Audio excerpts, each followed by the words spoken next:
Thank you very much, and thank you for the award. These are my disclosures.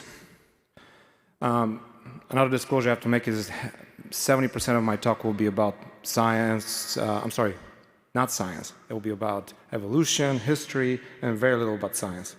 So this is the evolution of humanity as Darwin saw it. Primate, four-legged primate evolves to walking. This is the way kite surfers see it. The primate starts to kite surf, and maybe brain plumbing, which is another form of evolution. And want to take a step back and reference this.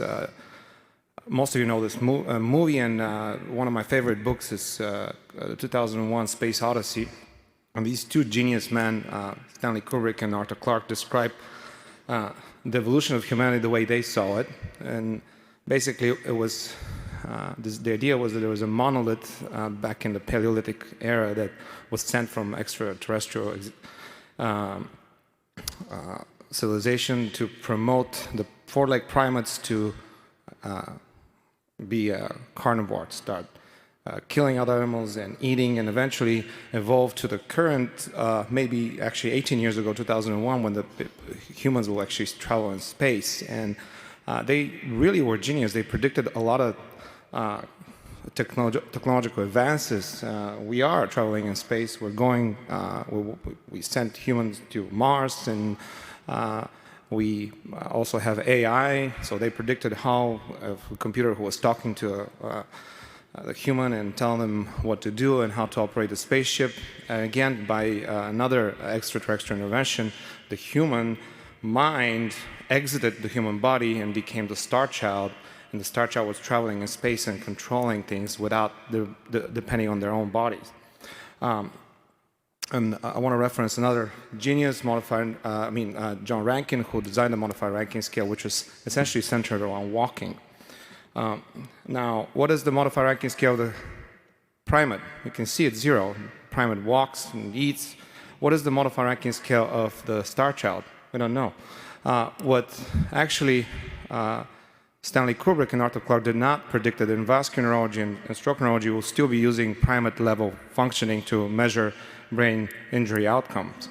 And I want to take another step back and define what eloquence is. So eloquence is widely used in neurosurgical literature and has traditionally been used as an opposite to silent. But neurologists are kind of skeptical about eloquence, and as this citation in this paper by McDonald, Critchie says, nowadays the so-called silent areas of the brain are eloquent for those who don't know how to listen. However, we should still use eloquence for when we talk about brain functioning, and I believe in stroke as well. The eloquence emanated from actually, first affirmed by Charlie Drake. This was actually the original publication of Charlie Drake, who really described what eloquence is in terms of primary motor cortex. And that notion has been used very well by Spetzler and Martin, as we all know the Spetzler-Martin grading scale, where eloquent brain was defined as the primary motor cortex, the visual cortex, and the deep nuclei, as well as the language cortex. Now, on the same paper, the authors described that eloquence has been used in neurosurgical literature increasingly frequently over time. So, going to the real science now.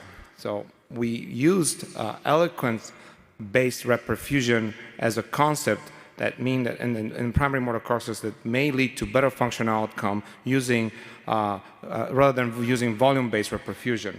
And we explored that notion that reperfusion, primary eloquent motor cortex, will lead to better functional outcome using the primate-level modified Rankin scale.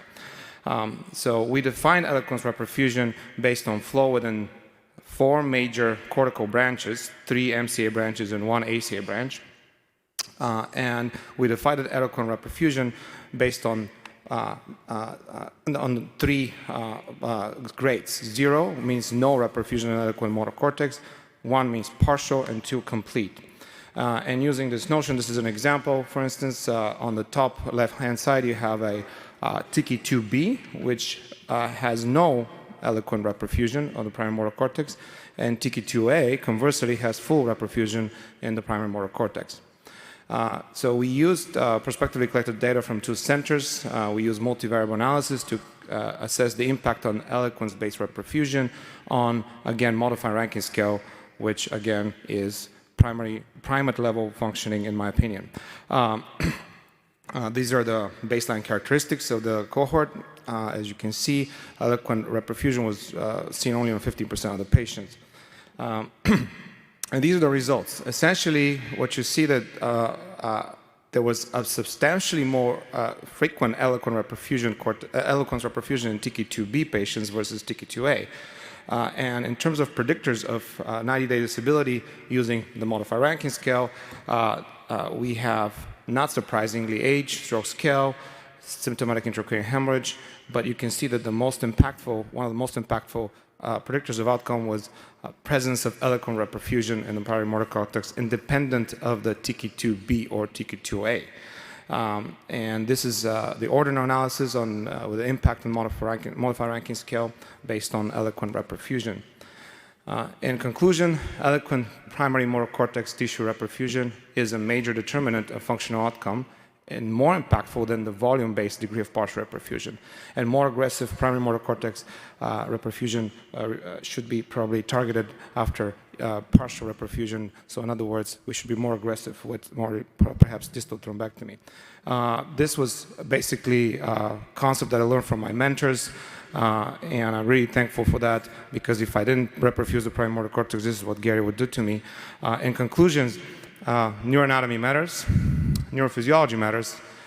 Quantity is better than versus quantity was what's better than quality. We don't know, but volume is probably not so substantial as eloquence. Same as substance versus size. Knowledge of human brain functioning is a must for those who dare to reperfuse it. This is a message to the cardiologist. And I want to just also emphasize that my grandfather, who was a behavioral neurologist, inspired me to do this. He was asking me, are you a brain plumber or are you a neurologist? And my dad, who was also a stroke neurologist. So thank you.